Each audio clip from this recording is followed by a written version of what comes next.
Hello, my dears. I am Margaret, but you may call me Grandma Maggie. I have lived well beyond my 80s, yet certain memories remain as vivid and piercing as if they had occurred only yesterday. That particular summer afternoon in 1958 is one such memory. I sincerely hope you will stay with me until the very end of this tale, for what I have to share is not merely a family secret. It is a warning, a testament to the shadows that can lurk behind the most ordinary of facades. But before I begin, do tell me, from where are you watching? I so love to know. And if you could, please give this video a like and subscribe to the channel so you won't miss other stories like this one. Now make yourselves comfortable, for this is one of those stories that is difficult to believe. A narrative that will challenge your perception of trust and the past. When I married Charles in 1956, I was a naive girl of 20, freshly emerged from my parents' home, my eyes shining with the promise of a happy future. Charles was a reserved man, nearly a decade my senior, but his serious demeanor was, at first, a source of tranquility.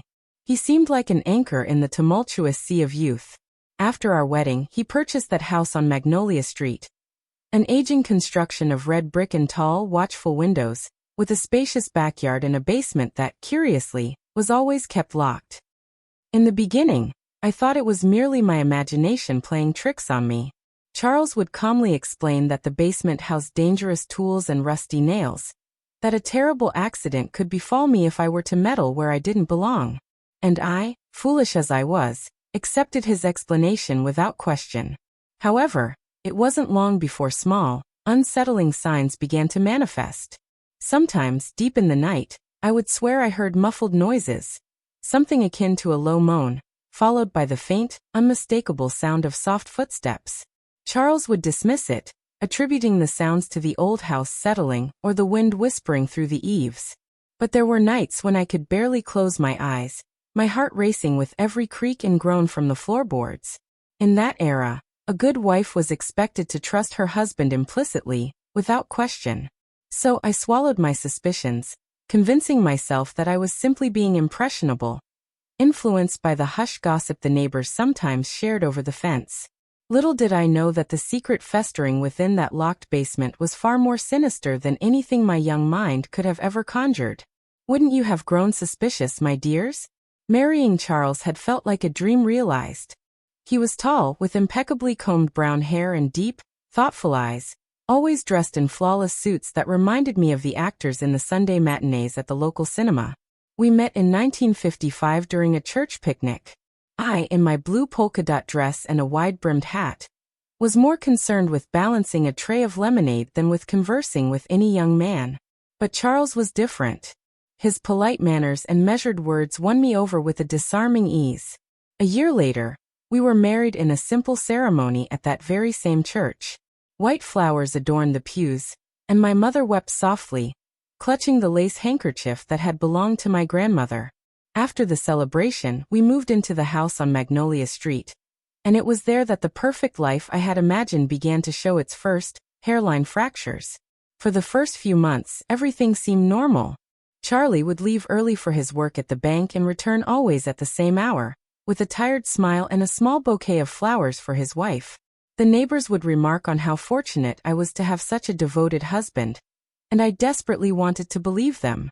Yet, certain things refused to fit neatly into our picture of domestic bliss. Charles never spoke of his own family.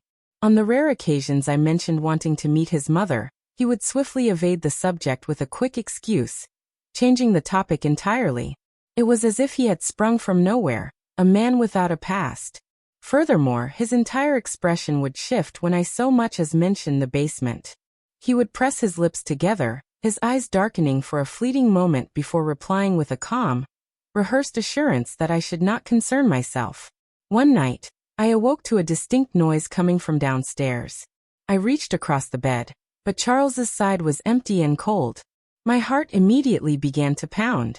I rose slowly, my bare feet making little sound on the cold wooden floor. As I reached the kitchen doorway, I saw a sliver of faint light emanating from the corridor that led to the basement. I stood there, frozen, listening to muffled whispers. And then, as if he had sensed my presence, the light was extinguished. Charles emerged from the darkness, claiming he had gone to check on a window that had come unlatched in the draft. I knew it was a lie, but I smiled, accepted his words, and returned to bed with a heavy, cold knot tightening in my chest. The weeks turned into a montage of suppressed anxiety. I tried desperately to ignore the signs, telling myself they were merely the insecurities of a young, inexperienced woman. But deep down, a nascent part of me already knew that something was profoundly wrong within that house. Would you have had the courage to demand the truth, my dears? They'll be back, Maggie. You have to run, Andrew whispered, his eyes wide with fear. They can't know I'm alive. My hands were shaking so badly, I almost dropped the flashlight. There was no time. I looked for a tool on the shelves, anything to cut the chains, but the sound of footsteps from the floor above cut me off.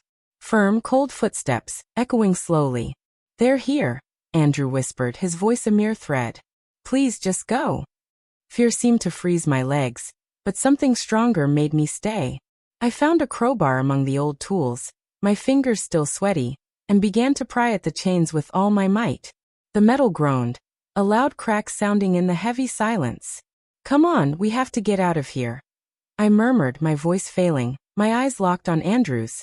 The padlock finally gave way, clattering to the floor with a loud clang. Andrew staggered out of the cell, his knees buckling, and I supported him as best I could.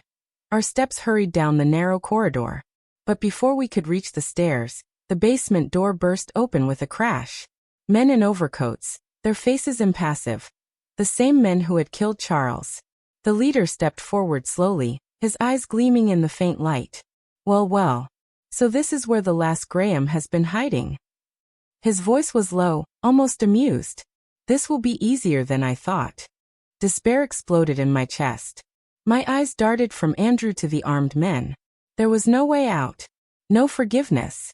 But in a desperate impulse, I pushed Andrew backward, my feet scrambling for anything that could be used as a weapon, anything to buy time. Charles's words echoed in my head, run. Don't trust anyone. Shots rang out, dry and loud.